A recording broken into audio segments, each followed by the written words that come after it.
Donc, voilà, on recommence pour les séismes. Dans la vidéo numéro 1, on a parlé de c'est quoi un séisme et comment enregistrer un séisme et comment déterminer l'intensité d'un séisme sur l'échelle MSK et sur l'échelle de Richter. Dans la vidéo numéro 2, on a analysé un sismogramme. Un sismogramme, c'est l'enregistrement qu'on obtient à partir de sismographe. Vous trouverez les liens de ces deux vidéos si vous n'avez pas encore regardé dans la description. Maintenant, on va parler d'un séisme qui est arrivé au Maroc. C'est le séisme d'Agadir, ou le séisme de la ville d'Agadir, au 29 février 1960. Donc, les effets du tremblement de terre d'Agadir, 29 février 1960. Donc on voit que les bâtiments sont totalement ou partiellement détruits. Il y a des bâtiments qui sont totalement détruits, mais il y a aussi des bâtiments qui sont partiellement détruits, mais les dégâts sont très très forts. Donc on va analyser ce document, cette carte sismique d'Agadir. Le document ci-contre représente la courbe sismique d'Agadir, que désignent les courbes numérotées sur cette carte. Ces courbes, on a une courbe qui porte le numéro 7, une courbe qui porte le numéro 8, le numéro 9 et le numéro 10. On va les appeler des courbes isoséistes. Des courbes isoséistes, il y a munhanayat zilzaliya. Elles donnent quoi? Elles donnent les points, ou là, elles relient les points de même intensité. Tous ces points qui appartiennent à cette courbe isoséiste, on a enregistré une intensité de 7. Et la même chose pour la courbe 8, la même chose pour 9 et la même chose pour 10. La question numéro 2. Déterminer l'intensité de ce séisme et l'échelle qui a été utilisée. L'intensité de ce séisme, elle est indiquée sur les courbes, mais est-ce qu'on va choisir 7 ou 8 ou 9 ou 10? On parle ici de la ville d'Agadir, donc l'intensité dans la ville d'Agadir, c'est 10. Quelle est l'échelle utilisée? On a dit dans la vidéo précédente que sur l'échelle de Richter, on n'a pas encore arrivé à l'intensité 10. Le maximum arrivé au monde, c'est le séisme du Chili. Il a enregistré 9,3 sur l'échelle de Richter. Donc, on a une intensité de 10. Donc, on a utilisé l'échelle de MSK. L'échelle de MSK. Qu'on a dit, c'est une échelle à 12 degrés, le degré numéro 1 jusqu'à le degré numéro 12. Donc, on va revoir l'intensité numéro 10 sur l'échelle de MSK. Donc, voilà l'échelle de MSK qu'on a vue la dernière fois. Échelle de MSK ou bien de Mercalli. L'intensité 10. Donc, c'est fissuration du sol, effondrement des bâtiments. Fissuration du sol, il y a tashaqquq al-ard, effondrement des bâtiments, yani suqut al-binayat. Donc, c'est un séisme très fort. Sur l'échelle de Richter, il a été enregistré de 7 à 7,3 degrés. Très bien. On commence par répondre à la question numéro 3.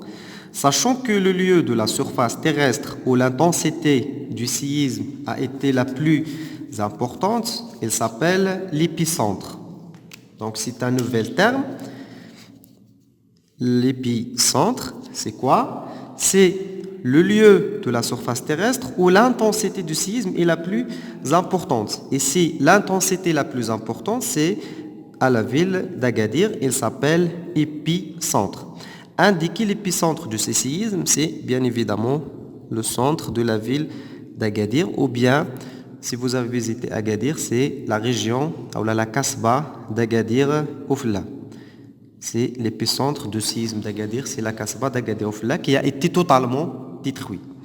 Déterminer comment varient les intensités du séisme à chaque fois qu'on s'éloigne de l'épicentre. Si vous voyez, si on s'éloigne de l'épicentre vers ce sens, on a ici l'intensité 10, 9, 8, 7. vers ce sens, la même chose, vers ce sens, la même chose. Donc, en s'éloignant de l'épicentre, l'intensité du séisme diminue. Donc, l'intensité diminue. Si on s'éloigne de l'épicentre, l'intensité du séisme, il va diminuer. Maintenant, est-ce que les séismes surviennent seulement dans la surface, dans le continent, ou bien ils peuvent arriver aussi dans les océans? Très bien. Donc la dernière fois, on a analysé cette carte. C'est la carte mondiale de répartition des séismes, توزيع العالمي للزلازل. On a représenté les séismes par des points rouges et on voit que les séismes se trouvent dans les océans, dans les mers et aussi dans les continents. On les voit aussi sur les continents. Voilà. Donc, lorsque le séisme arrive dans la mer ou bien dans l'océan, qu'est-ce qui va arriver? Ce qui va arriver, si vous avez entendu, de tsunami. Le tsunami, c'est un séisme sous-marin. Imaginez avec moi qu'on a ici une mer. Donc avec une couleur bleue, voilà une mer. Il y a le continent. On a des arbres. C'est la plage. Si par exemple ici, il y a une cassure, donc à cause des forces tectoniques, on va voir ça en détail lorsqu'on parle de l'origine du séisme, ou les causes du séisme, il y a des forces tectoniques issues de la tectonique des plaques. Ces forces, elles vont casser ces roches et ce bloc, il va monter alors que ce bloc va rester à sa place. On va dessiner un autre schéma. Donc on aura quelque chose comme ça. Voilà, c'est le même schéma. Et la mer, je l'ai ici. Donc, il y a soulèvement de cette partie. Ce soulèvement, qu'est-ce qu'il va donner? Il va donner que la masse d'eau aussi, elle va se soulever et elle va donner des vagues énormes. Ces vagues, c'est les tsunamis. C'est les tsunamis qui arrivent dans les zones sismiques. Donc l'origine d'un tsunami, c'est un séisme sous-marin. Un séisme sous-marin هو سيزم ولا زلزال تحت بحري. نشاهدوا هذه الوثيقة هذه.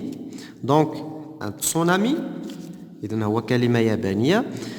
تسو هي موجة، نامي هي عملاقة ولا هي أمواج عملاقة. Le tsunami est une série d'énormes vagues déclenchées le plus souvent par des tremblements de terre situés sous l'océan ou proches de la côte. إذن هي موجات عملاقة.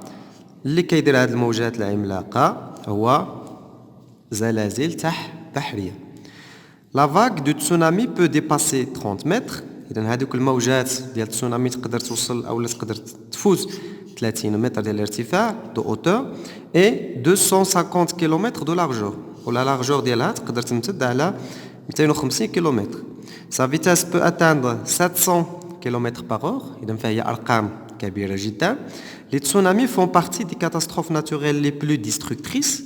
إذن tsunami من بين الكوارث الطبيعية الأكثر تدميرا. Ces vagues écrasent tout sur leur passage, habitat et infrastructures et font des milliers de victimes. إذن تدمير ديال les infrastructures ديال المباني وملايين أو مئات أو آلاف ديال الضحايا. La plus haute تاريخيا la plus haute vague de tsunami a été en Alaska. إذن على مستوى المنطقة ديال ألاسكا أكبر موجة ديال التسونامي في 1958 1958 l'irtifa ديالها أو la hauteur elle était de 524 mètres. Donc c'est un tsunami très très énorme. Voilà, cette vidéo arrive à sa fin. Je vous donne rendez-vous à la vidéo suivante.